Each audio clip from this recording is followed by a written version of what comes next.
नमस्कार साथियों, मैं अनूप पुनिया आप सभी का एग्जाम गुरुकुल भाई अनूप पुनिया यूट्यूब चैनल पे स्वागत करता हूं।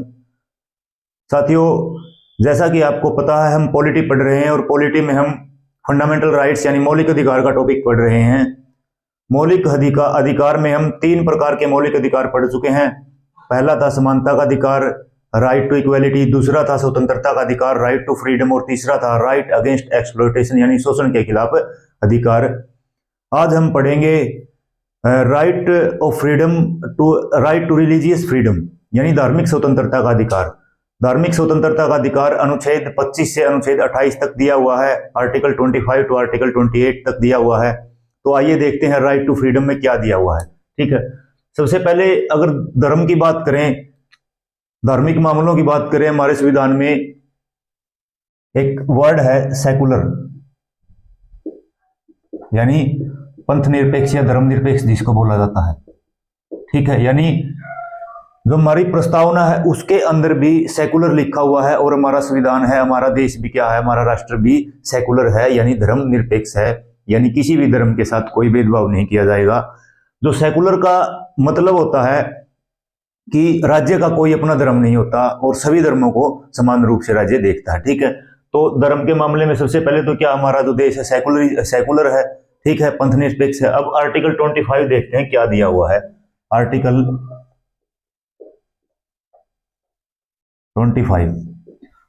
25 में दिया हुआ है freedom of conscience, freedom of conscience. उसके बाद फ्री प्रोफेशन मैंने होता मानना, free profession practice and propagation of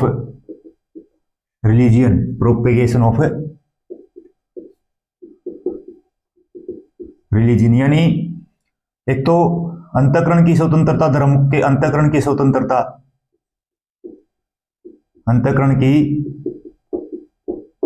स्वतंत्रता, और क्या है, धर्म को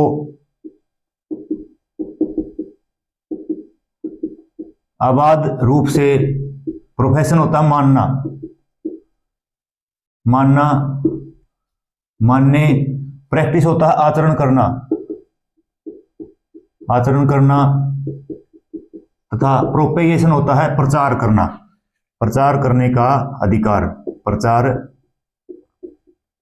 करने का अधिकार, ठीक है, यानी अंतःकरण की स्वतंत्रता, धर्म को आबाद रूप से मानने की स्वतंत्रता, उसका आचरण करने की स्वतंत्रता तथा उसका जो प्रचार करने का ये अधिकार है या स्वतंत्रता क्या है, आर्टिकल 25 में दिया हुआ है। एक एक वर्ड के ऊपर देखते हैं। सबसे पहले तो देखते हैं कंसाइंस क्या होता है। जो फ्रीडम ऑफ कंसाइंस है, फ्रीडम ऑफ कंसाइंस यानी आचरण, अंतःकरण की स्वतंत्रता, जो है अंतःकरण की स्वतंत्रता। ठीक है, अंतःकरण की स्वतंत्रता क्या है, जो इनर फ्रीडम होती है, इनर फ्रीडम यानी आंतरिक जो स्वतंत्रता होती है, आंतरिक स्वतंत्रता। किसकी आंतरिक स्वतंत्रता, to mould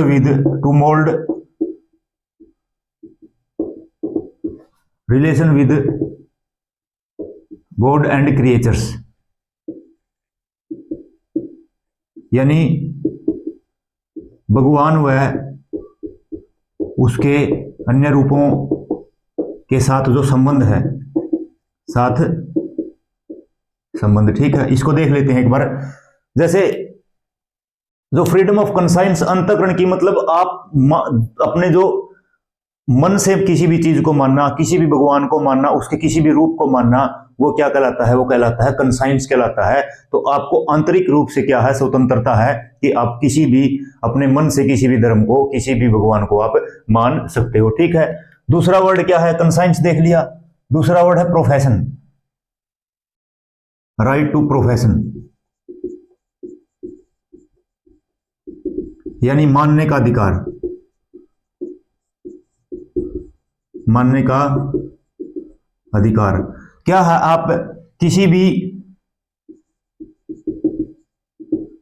religious faith and belief को ओपनली एंड फ्रीली मान सकते हो, ठीक है। यानी धार्मिक आस्था और विश्वास को, आस्था और विश्वास को खुले तौर पे मान सकते हो, खुले तौर पर, ठीक है।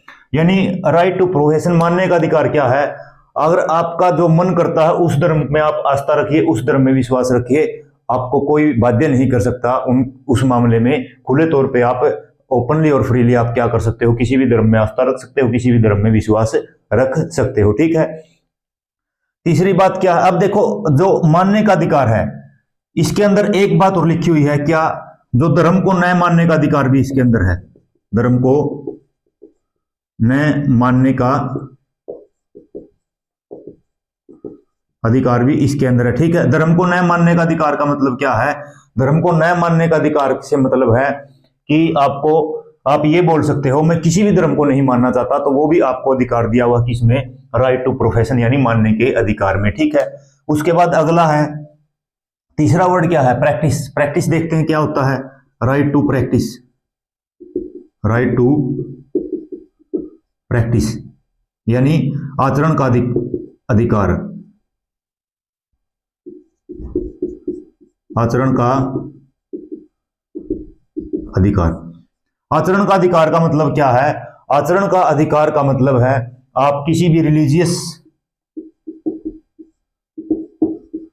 वर्शिप, पूजा कर सकते हो, रिचुअल्स, परंपराओं को निभा सकते हो, सेरेमनीज, कोई समारोह कर सकते हो, एग्जीबिशन ऑफ बिलीफ यानी विचारों को प्रदर्शन कर सकते हो, यानी धार्मिक वर्शिप का मतलब पूजा कर सकते हो, रिचुअल्स का मतलब किसी भी परंपरा को निभा सकते हो, सेरेमनी का मतलब कोई भी समारोह कर सकते हो, और यानी एग्जीबिशन ऑफ बिलीफ्स मतलब विचारों का प्रदर्शन कर सकते हो, विचारों का प्रदर्शन, ठीक है। ये बिल्कुल आप डीपली समझना, एक एक वर्ड को समझना। प्रैक्टिस का मतलब क्या है, प्रोफेशन का मतलब क्या है, कंसाइंस का मतलब क्या है। तो राइट टू प्रैक्टिस का मतलब क्या है, रिलीजियस वर्शिप, धर्म की पूजा कर सकते हो, उस धर्म की जो परंपराएं हैं उनको निभा सकते हो, उस धर्म से जो संबंधित कोई समारोह आप करना चाहते हो कर सकते हो, उस धर्म से जो रिलेटेड आपके विचार हैं, जो आपके बिलीफ हैं, उनका आप प्रदर्शन कर सकते हो। ये क्या है, ये है आचरण का अधिकार, राइट टू प्रैक्टिस। अगला वर्ड क्या है, प्रोपेगेशन यानी प्रचार। अगला क्या है, right to propagation. Right to propagation का मतलब प्रचार का अधिकार, प्रचार का अधिकार, ठीक है। प्रचार का अधिकार का क्या मतलब है, राइट टू प्रोपेगेट का मतलब होता है आप अपने धर्म का प्रचार कर सकते हो, अपने धर्म के बारे में प्रचार कर सकते हो, ठीक है। उसकी अच्छाइयां बता सकते हो किसी के सामने, यानी ये क्या आएगा, transmission and dissemination of religion, transmission and dissemination of religion यानी धर्म का प्रचार कर सकते हो, धर्म का प्रचार करना, ठीक है। अब ये नहीं आप धर्म का प्रचार कर रहे हो और किसी के ऊपर ये फोर्स डालो कि आप हमारे धर्म को ग्रहण कीजिए, आप हमारे धर्म को एक्सेप्ट कीजिए, उस धर्म को छोड़ के आप किसी को फोर्स नहीं कर सकते। तो इसके अंदर एक क्या बात लिखी, इसके अंदर बात लिखी जो रिलीजियस कन्वर्जन है, रिलीजियस कन्वर्जन है जो फोर्सफुली अगर करवाया जाएगा वो क्या है, वो वॉयलेशन है किसका, ऑफ आर्टिकल 25 यानी जो धर्मांतरण है, धर्म का जो बदलना है, अगर आप बलपूर्वक करते हो तो वायलेशन ऑफ आर्टिकल 25 यानी अनुच्छेद 25 का उल्लंघन माना जाएगा। अगर कोई व्यक्ति स्वेच्छा से किसी भी एक धर्म को छोड़ के दूसरे धर्म में जाना चाहता है, वो भी आर्टिकल 25 में ही बोला गया है, कोई भी व्यक्ति किसी भी धर्म को छोड़ के दूसरे धर्म को अपना सकता है स्वेच्छा से, लेकिन किसी भी व्यक्ति को फोर्सफुली अगर दूसरा धर्म अपनाने के लिए मजबूर किया जाता है तो आर्टिकल 25 का उल्लंघन है, आप ऐसा नहीं कर सकते। ठीक है, तो ये क्या था, ये था आर्टिकल 25 में जो कंसाइंस दिया हुआ प्रोफेशन, प्रैक्टिस, प्रोपेगेशन, इनके बारे में डिटेल्ड एक्सप्लेनेशन मैंने बताई, इनको नोट कर लेना ऐसे के ऐसे आप, ताकि आपको आचरण का क्या मतलब होता है, मानने का अधिकार का क्या मतलब है, स्वतंत्र अंतःकरण की स्वतंत्रता क्या मतलब है, और प्रचार का क्या मतलब है, इन चीजों के बारे में आपको डिटेल्ड पता चले। ठीक है, इसके बाद इसमें 2 क्लास दिए हुए हैं आर्टिकल 25 से रिलेटेड, उन क्लास के बारे में भी देखते हैं क्या दिया हुआ है। उन क्लास के बारे में देखिए, उन क्लास के बारे में दिया हुआ है, सबसे पहले है आर्टिकल 25 क्लोज 1, अनुच्छेद 25 क्लोज 1 दिया हुआ है, उसमें रिस्ट्रिक्शन बताए गए हैं, तो आर्टिकल 25 के रिस्ट्रिक्शन बताए गए हैं। तो देखते हैं आर्टिकल 25 क्लोज 1 में क्या दिया हुआ है। आर्टिकल 25 क्लोज 1 में दिया हुआ है basis of restriction, basis of restriction on the restriction on religious freedom,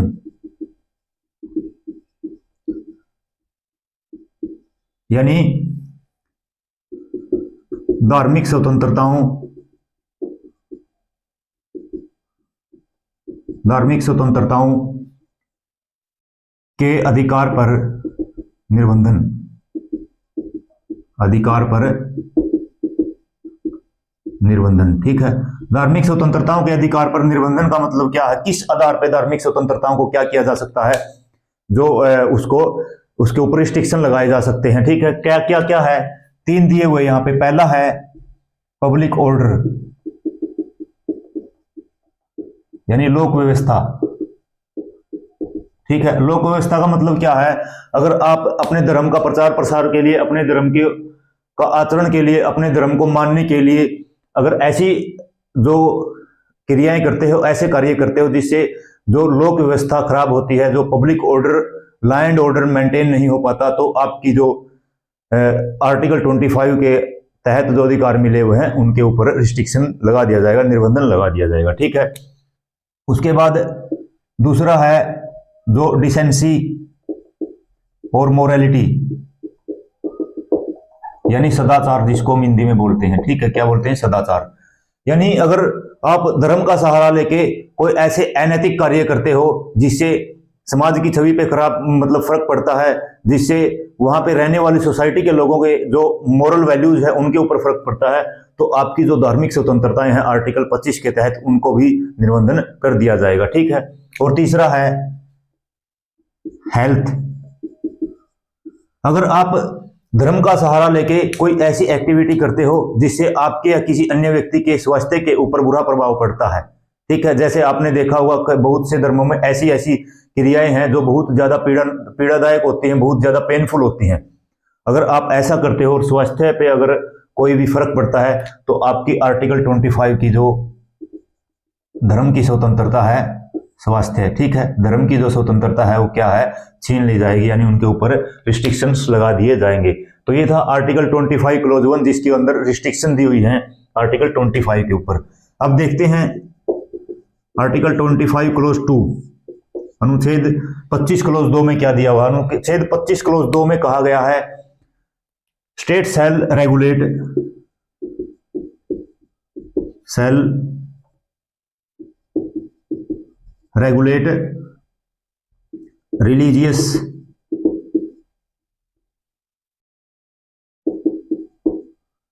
religious affairs, ठीक है, state shall regulate religious affairs in social welfare and reform irrespective of religious freedom, irrespective of religious freedom, यानी क्या है, राज्य जो धार्मिक क्रियाकलापों में क्रियाकलापों पर कानून बना सकता है या नियमन लागू कर सकता है, मतलब कानून बना सकता है, लागू कर सकता है अगर क्या है, मतलब जो राज्य के हित में हो, राज्य के हित में हो।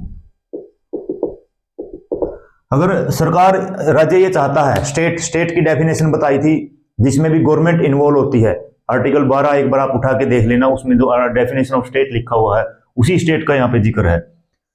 आर्टिकल 12 में जो स्टेट है वो फंडामेंटल राइट्स में है, और वो डीपीएसपी में यानी किसमें, जो राज्य के नीति निर्देशक सिद्धांत है उसी के लिए अप्लाई है ये जो डेफिनेशन ऑफ स्टेट है। ठीक है, यहाँ पे क्या बोला, जो स्टेट है कुछ धार्मिक मामलों में भी कानून बना सकता है, राज्य भी, अगर वो राज्य के हित में या वो पब्लिक के हित में लगते हैं, पब्लिक इंटरेस्ट में लगते हैं, तो उस समय पे जो राज्य कानून बना सकता है। आपको ये नहीं बोला जाएगा कि आपको धार्मिक अधिकार दिया हुआ है कि राज्य कानून नहीं बना सकता, बना सकता है अगर वो पब्लिक इंटरेस्ट में है, लोक हित में है। ठीक है, इसमें दो चीजें और है, इंपॉर्टेंट है दोनों चीजें।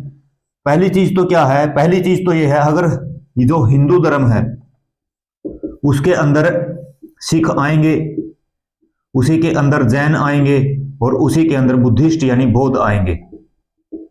ठीक है, हिंदू धर्म है, हिंदू धर्म के अंदर सिख भी आएंगे, हिंदू धर्म के अंदर जैन भी आएंगे, हिंदू धर्म के अंदर बुद्धिस्ट यानी बौद्ध भी आएंगे। यानी अगर कोई भी हिंदू धर्म का कोई इंस्टीट्यूशन है, हिंदू धर्म की कोई भी संस्था है, वहां पे सिख को, जैन को और बुद्धिस्ट को रोका नहीं जा सकता प्रवेश करने के लिए, वहां जो इन तीनों धर्म के लोगों को रोका नहीं जा सकता। अगर ऐसा किया जाता है तो उसको आर्टिकल 17 का उल्लंघन माना जाता है, आर्टिकल 17 का जो वायोलेशन माना जाता है, जिसमें अनटचेबिलिटी दिया हुआ है, यानी जिसमें दिया हुआ है छुआछूत दिया हुआ है, जिसमें अस्पृश्यता दिया हुआ है। अगर हिंदू, जैन, सिख और बौद्धिस्ट को हिंदू धर्म की जो संस्थाओं में जाने से रोका जाता है तो आर्टिकल 17 यानी अनटचेबिलिटी माना जाएगा, वो क्या माना जाएगा, वो छुआछूत माना जाएगा। तो इसलिए ये क्वेश्चन भी पूछा जा सकता है, जो हमारे भारतीय संविधान में हिंदू में और कौन कौन से धर्म शामिल है, तो सिख है, जैन है और बुद्धिस्ट है। और दूसरा क्या है, यहाँ पे एक बात और लिखी, जो सिख हैं वो कृपाण रखते हैं, क्या रखते हैं, वो कृपाण रखते हैं। जो सिख है, सिख धर्म में कृपाण रखने की एक परंपरा है, एक छोटा सा चाकू होता है जो यहाँ पे लटकाया जाता है ऐसे। अब देखो वो एक हथियार है वैसे तो, और बिना परमिशन के, बिना लाइसेंस के हथियार रखना क्या है, कानूनी जुर्म है। लेकिन यहाँ पे क्या होगा, ये सिख धर्म में लिखा गया है कि जो सिख है वो कृपाण रख सकते हैं। ठीक है, अब ये क्वेश्चन पूछा जा सकता है, जो सिखों को कृपाण रखने की जो स्वतंत्रता है वो किस आर्टिकल में, आर्टिकल 25 में। आर्टिकल 25 में भी अगर प्रॉपर बात करें तो आर्टिकल 25 क्लॉज 2 में ये दिया हुआ है। ठीक है, तो ये था आर्टिकल 25 के बारे में था। अब देखते हैं आर्टिकल 26 में क्या दिया हुआ है। आर्टिकल 26 में दिया हुआ है, आर्टिकल 26 में दिया हुआ है freedom of management in religious affairs, यानी धार्मिक मामलों में जो प्रबंधन की स्वतंत्रता, आर्टिकल 26 दिया हुआ है।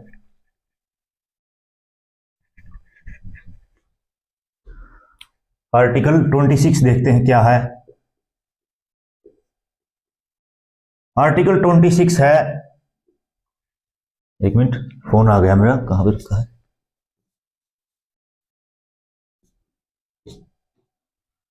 आर्टिकल 26 में है फ्रीडम ऑफ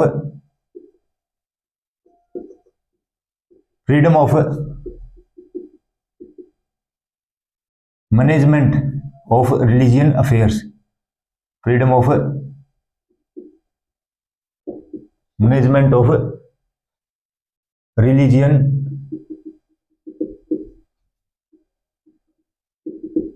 अफेयर्स, यानी क्या है,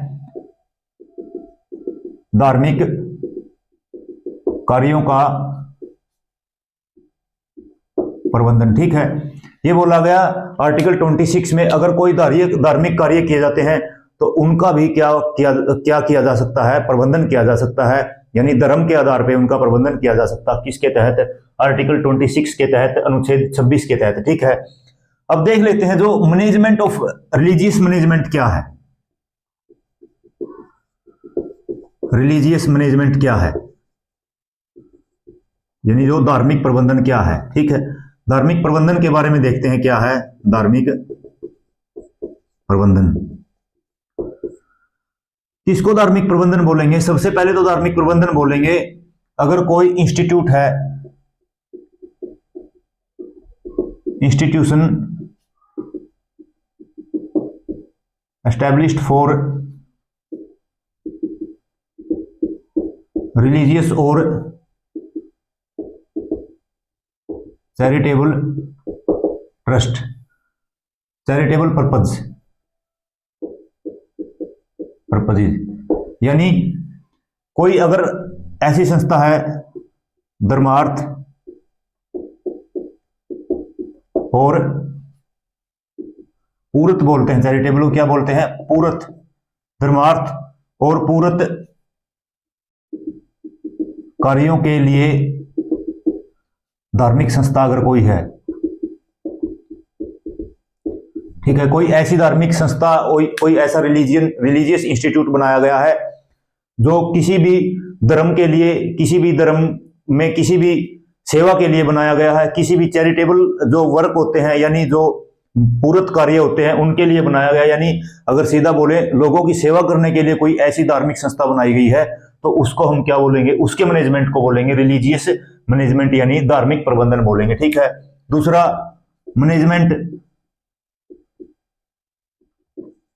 मैनेजमेंट इन रिलीजियन अफेयर्स। ये तो सीधा क्या है, ये तो यही है धार्मिक कार्यों का प्रबंधन। मतलब कोई भी किसी भी धर्म से रिलेटेड कोई भी कार्य है उसका अगर प्रबंधन, उसका मैनेजमेंट करना, उस संस्था का मैनेजमेंट करना है, तो धर्म से रिलेटेड संस्था है वो भी रिलीजियस मैनेजमेंट में आएगी। ठीक है, ये तो है ही। तीसरा है right to own and acquire, right to own and acquire movable and immovable property. ठीक है, यानी चल तथा,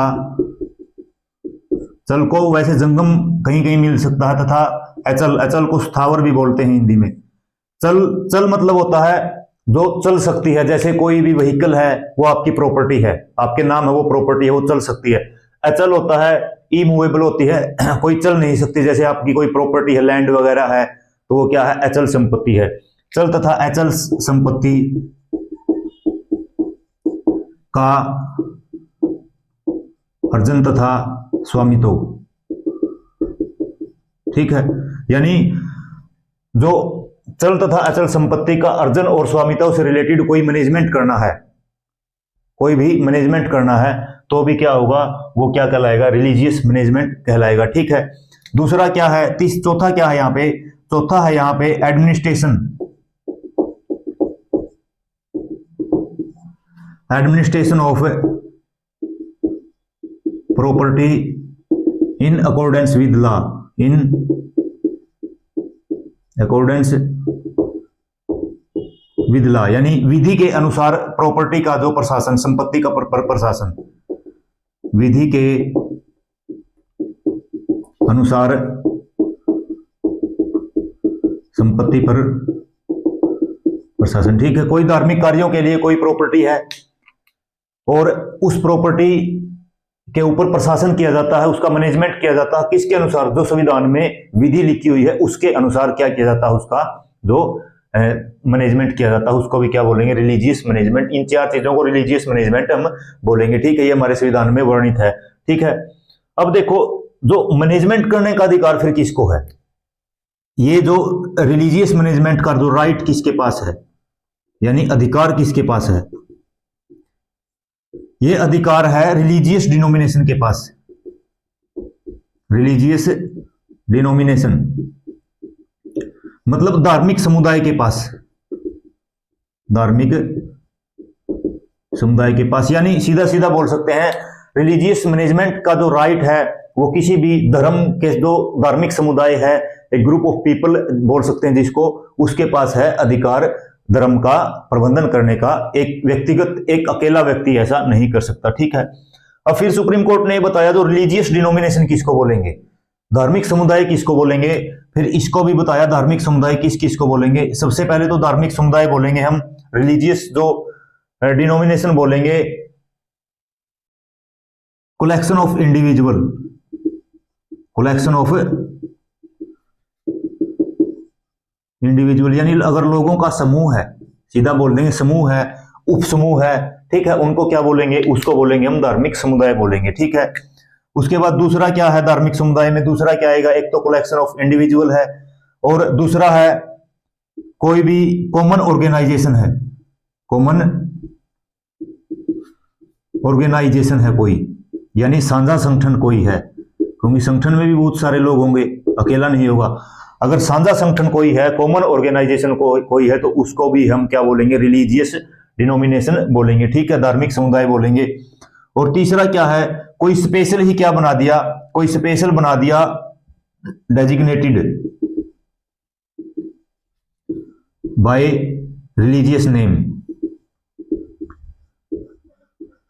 यानी कोई अलग नाम बना दिया, अलग नाम से कोई संस्था बना दी कि भाई इस नाम से जो संस्था है वो क्या करेगी, वो इस धर्म का मैनेजमेंट करेगी, तो उसको भी फिर क्या बोलेंगे, धार्मिक समुदाय बोलेंगे, और उसको अधिकार है, धार्मिक प्रबंधन का अधिकार है, ठीक है। ये था, जैसे इसका एग्जाम्पल देखो, सुप्रीम कोर्ट ने जैसे बोला हुआ है, जो रामकृष्ण मिशन है हिंदू धर्म में, रामकृष्ण मिशन एग्जाम्पल दिया ये, और दूसरा एक आनंद मार्गा है, आनंद मार्ग जिसको हम बोलते हैं, ये कौन से समुदाय हैं, ये हिंदू रिलीजियस डिनोमिनेशन है, रिलीजियस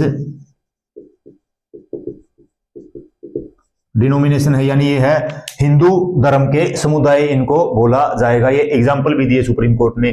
तो देखो ये देखा अब हमने, जो आर्टिकल 26 था, freedom of management of religion affairs, यानी धार्मिक कार्यों का प्रबंधन, उसमें धार्मिक प्रबंधन बताए कौन से होते हैं, धर्मार्थ या पूर्त कार्यों के लिए कोई धार्मिक संस्था है, किसी भी धर्म के मामले में अगर प्रबंधन करना है उसको भी धार्मिक प्रबंधन बोलेंगे, किसी भी चल या अचल संपत्ति के अर्जन और स्वामित्व का कोई प्रबंधन है उसको भी धार्मिक प्रबंधन बोलेंगे, कोई विधि के अनुसार किसी संपत्ति का प्रशासन, यानी जो संपत्ति है धर्म के कार्यों के लिए जो संपत्ति है उसके ऊपर जो विधि के अनुसार प्रशासन किया जाएगा उसको भी क्या बोलेंगे, धार्मिक प्रबंधन बोलेंगे। और फिर ये बताया कि धार्मिक प्रबंधन करने का अधिकार किसको है, ये धार्मिक समुदाय को है। धार्मिक समुदाय फिर बताया कि कौन कौन हो सकता है, कोई समूह हो सकता है, उपसमूह हो सकता है, कोई साझा संगठन हो सकता है, और कोई अलग नाम से कोई संस्था बनाई जा सकती है। और सुप्रीम कोर्ट ने एग्जाम्पल भी दिया, जो रामकृष्ण मिशन है और जो आनंद मार्गा है, ये हिंदू धर्म के समुदाय है, यानी ये हिंदू धर्म से रिलेटेड प्रबंधन कर सकते हैं, ठीक है। ये था आर्टिकल 26। अब देखते हैं आर्टिकल 27 में क्या दिया हुआ है, अनुच्छेद 27 में क्या दिया हुआ है। अनुच्छेद 27 में दिया हुआ है, अनुच्छेद 27 में दिया हुआ है freedom from taxation of promotion of A religion.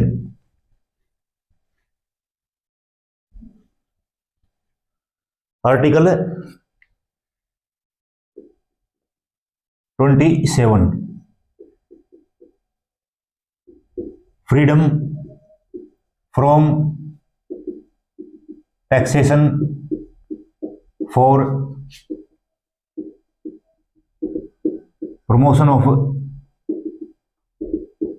Promotion of A religion, एक विशेष धर्म के लिए ए रिलीजियन, ठीक है। यानी किसी धर्म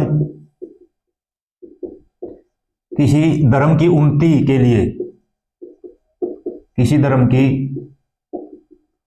उन्नति के लिए, किसी धर्म की उन्नति के लिए कर न देने की स्वतंत्रता, ठीक है। यानी राज्य आपको बाध्य नहीं कर सकता कि हम इस विशेष धर्म की उन्नति के लिए हम कर लगाएंगे या टैक्स लगाएंगे, आपको अधिकार है कि आप उससे मना कर सकते हो, आप यहां पे कर नहीं देंगे, ठीक है। इसमें क्या लिखा हुआ है, इसमें लिखा हुआ है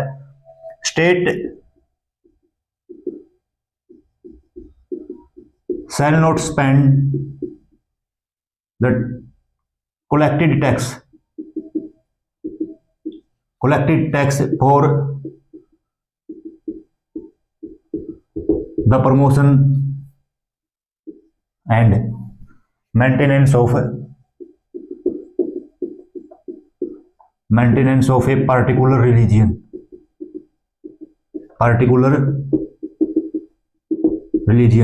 यानी क्या बोला यहां पे बोला राज्य किसी विशेष धर्म की उन्नति के लिए, ये सेम बात बोली है, विशेष धर्म की उन्नति के लिए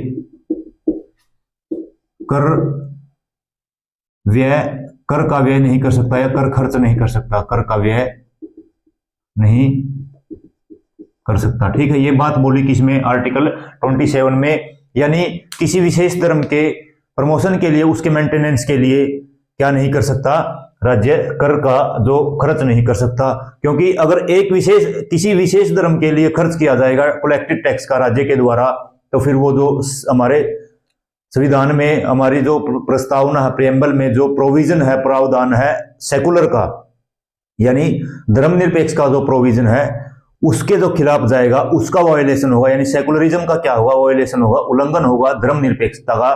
क्योंकि आप एक धर्म को विशेष महत्व दे रहे हो, यानी आप एक धर्म को ऊपर उठाने के लिए आप प्रयास कर रहे हो और दूसरे धर्मों के साथ भेदभाव कर रहे हो। ठीक है, एक धर्म के साथ तो नहीं कर सकते, लेकिन क्या है, state can spend for all religion. ठीक है, यानी सभी धर्मों के समान उन्नति के लिए क्या कर सकते हैं, वो खर्च कर सकते हैं। ठीक है, एक धर्म के लिए नहीं, अगर कोई कलेक्टेड टैक्स है वो सभी धर्मों को समान रूप से दिया जाए, सभी धर्मों के उन्नति के लिए समान रूप से दिया जाए, तब क्या है, राज्य उस कर का व्यय कर सकती है, खर्च कर सकती है। ठीक है, उसके बाद देखो तीसरी बात, किसी एक विशेष धर्म की संस्था में के लिए टैक्स क्या है, नॉट इम्पोज्ड। टैक्स आप इंपोज नहीं कर सकते, लेकिन फीस है, फीस क्या कर सकते हो, लागू कर सकते हो, फीस आप ले सकते हो। यानी कोई भी धार्मिक संस्था है, उसका अगर भ्रमण करना चाहता है तो वहां पे आपको क्या कर सकता है, एक फीस देनी पड़ सकती है, यानी शुल्क देना पड़ सकता है। फीस यानी शुल्क देना पड़ सकता है। ठीक है, तो ये क्या था, ये था आर्टिकल 27 में क्या कहा, जो किसी भी एक धर्म के उन्नति के लिए राज्य कर नहीं लगा सकता, और अगर सभी धर्मों की उन्नति के लिए राज्य कर लगाना चाहता है तो लगाया जा सकता है। और फीस है, जो शुल्क है किसी विशेष धर्म के लिए, फीस क्या है, लागू कर दी जा सकती है, शुल्क लागू कर दिया जा सकता है। ठीक है, ये था आर्टिकल 27 अनुच्छेद 27 था ये। ठीक है, उसके बाद अगला है आर्टिकल 28 अनुच्छेद 28। अनुच्छेद 28 भी बहुत ही ज्यादा इंपॉर्टेंट है, बहुत ज्यादा महत्वपूर्ण है। अनुच्छेद 28 में दिया हुआ है, freedom from religious instruction in educational institute. क्या है आर्टिकल 28 में, क्या है, फ्रीडम फ्रॉम रिलीजियस इंस्ट्रक्शन। ठीक है, इन एजुकेशनल इंस्टीट्यूशन, यानी शिक्षण संस्थानों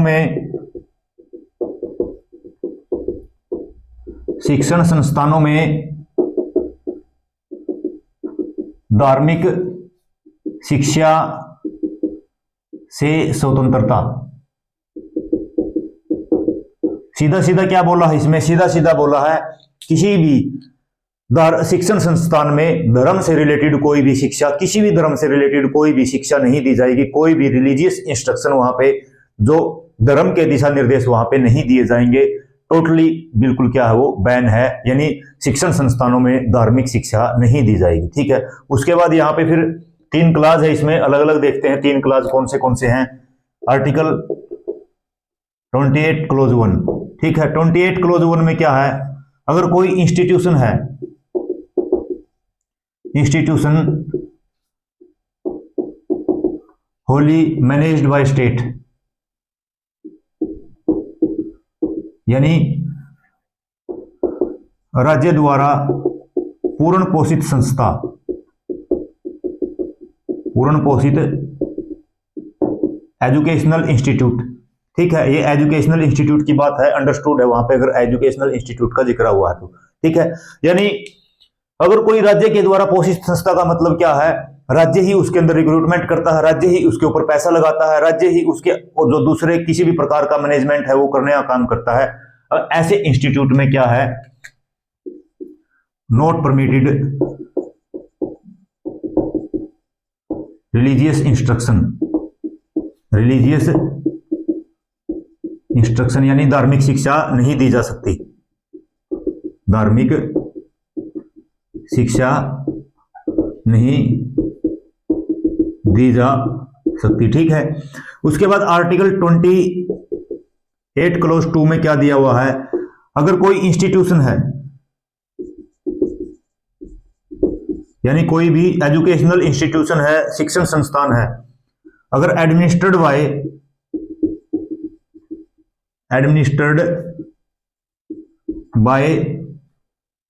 बाय स्टेट, यानी राज्य द्वारा प्रशासन किया जाता है, राज्य द्वारा प्रशासन उसके अंदर किया जाता है, एंड बट वो किसके द्वारा एस्टेब्लिश की गई थी, established for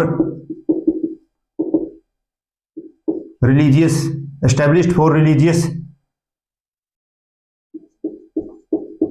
endowment and trust. ठीक है, यानी किसके लिए, धार्मिक धर्मास व न्यास के लिए स्थापित की गई थी वो। ठीक है, यानी क्या है, किसी भी रिलीजियन के द्वारा, किसी भी धर्म के द्वारा, मतलब सेवा के लिए बोल सकते हैं। एंडोमेंट एंड ट्रस्ट का मतलब सेवा के लिए अगर कोई संस्था स्टैब्लिश की गई थी और राज्य सरकार क्या करती है, उसके ऊपर प्रशासन करती है। यानी सीधा सीधा बोल सकते हो, किसी धर्म के द्वारा तो क्या कि उसकी स्थापना की गई और राज्य क्या करता है, प्रशासन करता है। तो फिर क्या है, उस इंस्टीट्यूट में परमिटेड है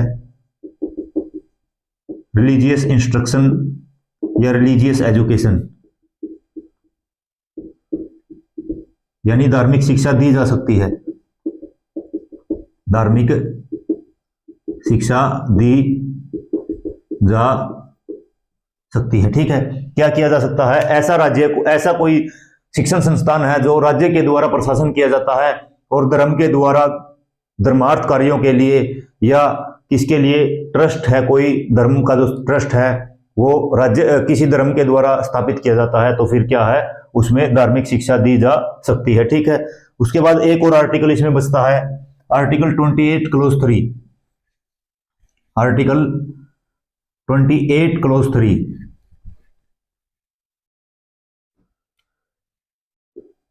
आर्टिकल 28 क्लोज 3, इसमें क्या है, अगर कोई इंस्टीट्यूशन है, कोई भी क्या है इंस्टीट्यूशन है, वो क्या है, कोई इंस्टीट्यूशन है, एक मिनट रुकना, एक मिनट, फोन आया हुआ है मेरा। इंस्टीट्यूशन है रिकॉग्नाइज्ड बाय स्टेट, यानी राज्य द्वारा मान्यता प्राप्त है, मान्यता प्राप्त है, एंड एड बाय स्टेट, और क्या है, राज्य द्वारा सहायता भी प्राप्त है, राज्य द्वारा सहायता भी प्राप्त है।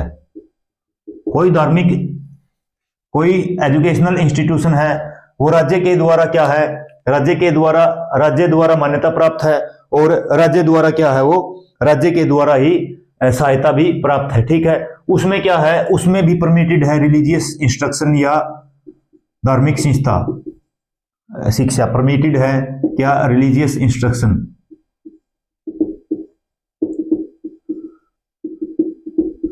यानी किसकी अनुमति है, परमिटेड यानी अनुमति है किसकी, धार्मिक शिक्षा की। या धार्मिक इंस्ट्रक्शन की, बट परंतु वो धार्मिक शिक्षा क्या होगी, वॉलंटरली होगी, यानी स्वेच्छा से अगर कोई व्यक्ति चाहता है, स्वेच्छा से कोई व्यक्ति चाहता है तो शिक्षा ले सकता है, उसको क्या नहीं किया जा सकता, उसको फोर्स नहीं किया जा सकता, can not be forced, can not be forced, यानी उसको बाध्य नहीं किया जाएगा। अगर उसका मन है तो धार्मिक शिक्षा को ले, अगर ना मन है तो धार्मिक शिक्षा को न ले। ठीक है, ये थे आर्टिकल 28 के क्लास 1, क्लास 2, क्लास 3। 28 क्लास 1 में दिया हुआ था कोई ऐसा इंस्टीट्यूट जो पूरा का पूरा राज्य द्वारा पोषित है, राज्य के द्वारा प्रबंधन होता है, वहां पे धार्मिक शिक्षा नहीं दी जा सकती। ठीक है। आर्टिकल 28 क्लास 2 में था कोई ऐसी संस्था जिसका प्रशासन राज्य करता है लेकिन वो धर्म के द्वारा स्थापित होती है धर्मार्थ के कार्यों के लिए, वहां पे रिलीजियस जो इंस्ट्रक्शन है, धार्मिक शिक्षा दी जा सकती है। तीसरा है कोई ऐसी संस्था जो राज्य द्वारा मान्यता प्राप्त है और क्या है, राज्य के द्वारा सहायता भी प्राप्त है, राज्य के द्वारा मान्यता भी प्राप्त है, राज्य के द्वारा सहायता भी प्राप्त है, वहां पे भी क्या है, रिलीजियस इंस्ट्रक्शन, धार्मिक शिक्षा दी जा सकती है, लेकिन स्वेच्छा से दी जाएगी, यानी क्या है, अपने मन से अगर कोई वहां पे धर्म की शिक्षा लेना चाहता है तो वो ले सकता है, उसको मजबूर नहीं किया जा सकता, उसको फोर्स नहीं किया जा सकता धर्म की शिक्षा के लिए। ठीक है, ये था आर्टिकल 28 क्लोज 3। अब देखो, जो धर्म के मामलों में बार बार समय समय पे कुछ फैसले भी आए हैं, कुछ जुडिशियल रिव्यू आए हैं, न्यायिक विवेचनाएं जिसको बोलते हैं, वो देख लेते हैं क्या क्या आई है। सबसे पहले तो जो जुडिशियल रिव्यू आया है क्या है, सबसे पहले है, देख लेते हैं जो जुडिशियल रिव्यू है, यानी न्यायिक विवेचनाएं हैं। क्या क्या न्यायिक विवेचनाएं हैं? सबसे पहला तो क्या है, सबसे पहला बोला जो मोरल एजुकेशन है, मोरल एजुकेशन है, गीता अगर है यानी नैतिक शिक्षा, या अगर गीता का ज्ञान है, ठीक है, क्योंकि गीता में भी क्या है, गीता में भी जो नैतिक शिक्षा की ही बात की गई है, अगर ये है, ये क्या है, not religious instruction, not religious instruction या रिलीजियस एजुकेशन, इनको क्या है, धार्मिक शिक्षा नहीं माना जाएगा, शिक्षा नहीं माना जाएगा। ठीक है, क्या नहीं किया जाएगा, धार्मिक शिक्षा नहीं माना जाएगा। ये किस केस में कहा, ये केस, ये था केस था ये कैथोलिक विश्व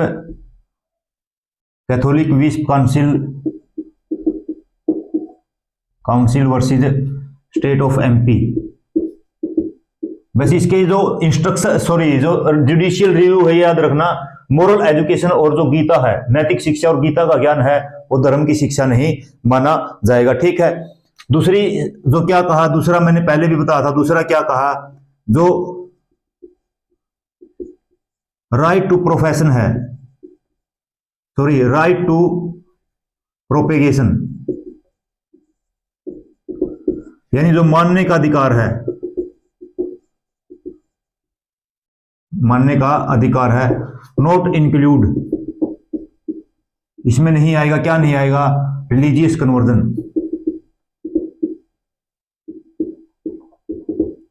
यानी धर्मांतरण नहीं आएगा। ठीक है, यानी क्या है, जो मानने का अधिकार है उसमें धर्म का परिवर्तन नहीं आएगा, अगर व्यक्ति की मर्जी है तो धर्म का को परिवर्तन करे, लेकिन राइट टू प्रोपेगेशन यानी मानने के अधिकार में नहीं आएगा। ठीक है, तीसरा है जो सेकुलरिज्म है, जो सेकुलर है यानी धर्मनिरपेक्ष है, क्या है, धर्मनिरपेक्ष है, इसको क्या बोला है, बेसिक स्ट्रक्चर ऑफ कॉन्स्टिट्यूशन,